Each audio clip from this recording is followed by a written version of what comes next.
नमस्कार विद्यार्थी मित्रांनो, स्वागत आहे तुमचं गणित शिकूया या यूट्यूब चॅनलमध्ये। विद्यार्थी मित्रांनो, आपण इयत्ता 10वी गणित भाग 1 यामधील प्रकरण 3 अंकगणिती श्रेणी यावर आधारित संकीर्ण प्रश्नसंग्रह 3 यातील उदाहरणे अभ्यासत आहोत। या आधीच्या व्हिडिओमध्ये आपण उदाहरण क्रमांक 10 पर्यंत उदाहरणे अभ्यासलेली आहेत। आता आजच्या व्हिडिओमध्ये आपण त्या पुढील उदाहरणांचा अभ्यास करणार आहोत। चला तर मग आजच्या व्हिडिओला सुरुवात करूयात। आता प्रश्न क्रमांक 11 बघा काय आहे। ज्या अंकगणिती श्रेणीचे पहिले पद ए आहे, दुसरे पद बी आहे आणि शेवटचे पद सी आहे, त्या श्रेणीतील सर्व पदांची बेरीज ए अधिक सी एका कंसात, दुसऱ्या कंसात बी अधिक सी वजा 2a छेद 2 कंसात बी वजा ए एवढी आहे हे दाखवा। आता इथे आपल्याला पहिलं पद काय आहे, T1 बरोबर A, T2 बरोबर B आणि Tn बरोबर C। आता D म्हणजे सामायिक फरक आपण T2 वजा T1, B वजा A आणि N हे आपल्याला काढायचं आहे। तर आपण आता सूत्र घेतलं Tnचं, त्यामध्ये या सर्व किमती भरल्या आणि हे उदाहरण सोडवल्यावरती आपल्याला n बरोबर b अधिक c वजा 2a छेद b वजा a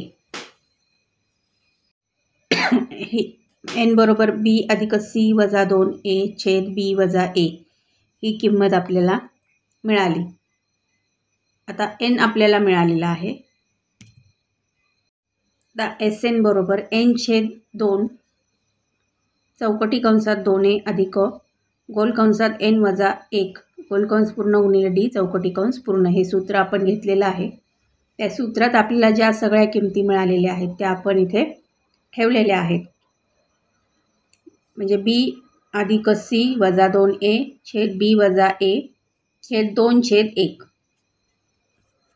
आणि 2a आणि मग b n ची किंमत आपल्याला जी मिळालेली आहे आपण काढली ती इथे घेतली वजा 1 गुणिले डी आपण काय म्हटलेलं आहे b वजा a आपण घेतलेला आहे। आता त्याप्रमाणे आता आपल्याला काय करायचं आहे, b अधिक c वजा 2a छेद 2 गुणिले b वजा a म्हणजे हा जो जो 2 आहे तो काय केला इथे गुणिले केला आहे। म्हणजे हा अंशातला 2a जो आहे तो इथे काय केला ह्या छेदाला गुणिले केला।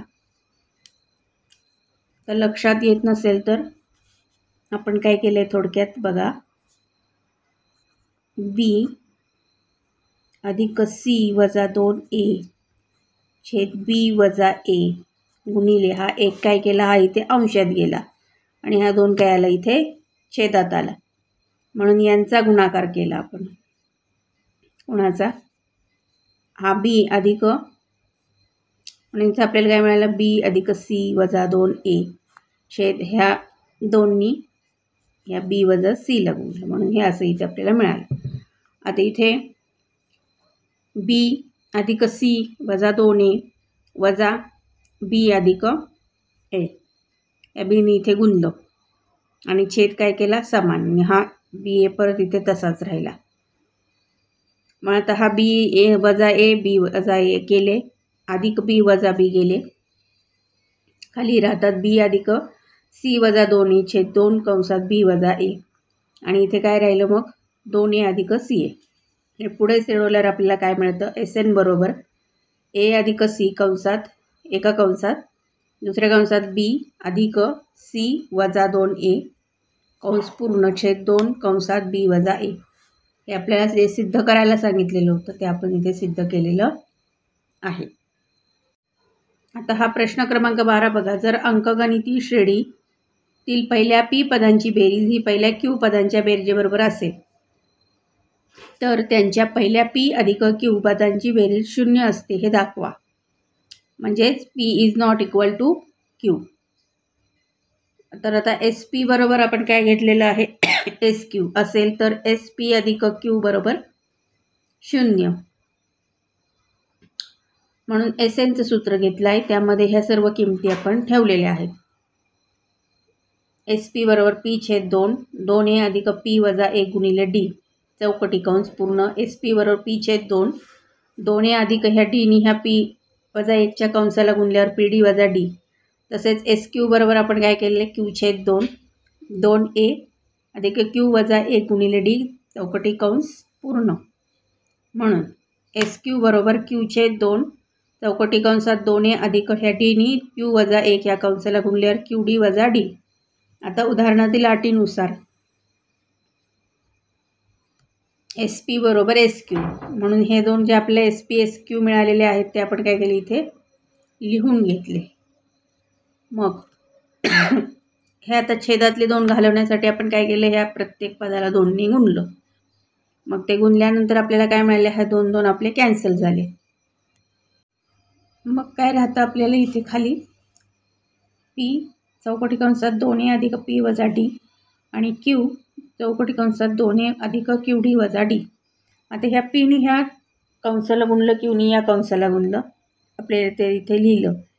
मग त्यातले जे समान आहे 2AP वजा 2QA अधिक PD वर्ग वजा QD वर्ग वजा PD अधिक QD बरोबर 0.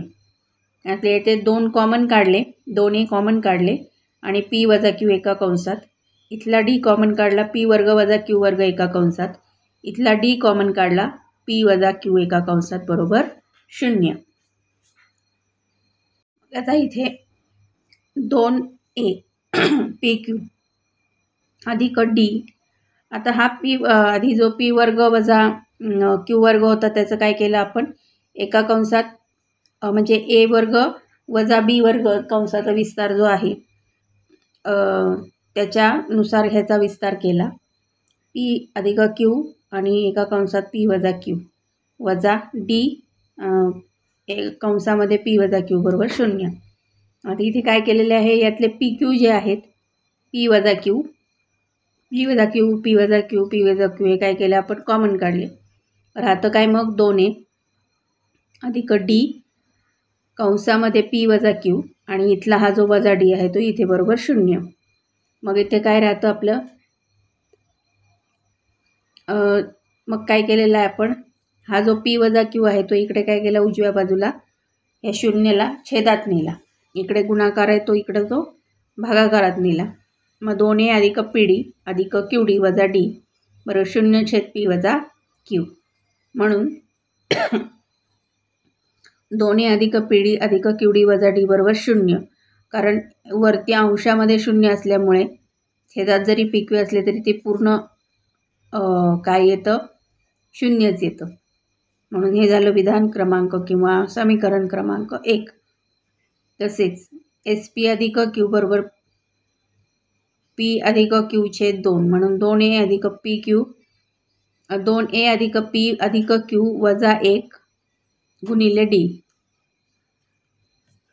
म्हणून P अधिक Q/2 मग ते ह्या Dनी ह्या कंसाला गुणल्यावरती 2A अधिक PD अधिक QD वजा D म्हणून इथे काय राहतं P अधिक Q/2 गुणिले 0 कारण ह्या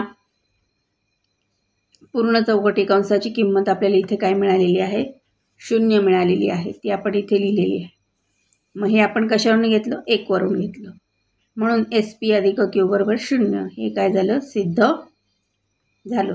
अशाप्रमाणे आपण 11 आणि 12वे प्रश्न या व्हिडिओमध्ये अभ्यासलेले आहेत. तर आजच्या व्हिडिओत आपण इथेच थांबूयात. भेटूयात पुन्हा पुढच्या व्हिडिओमध्ये. तोपर्यंत नमस्कार धन्यवाद.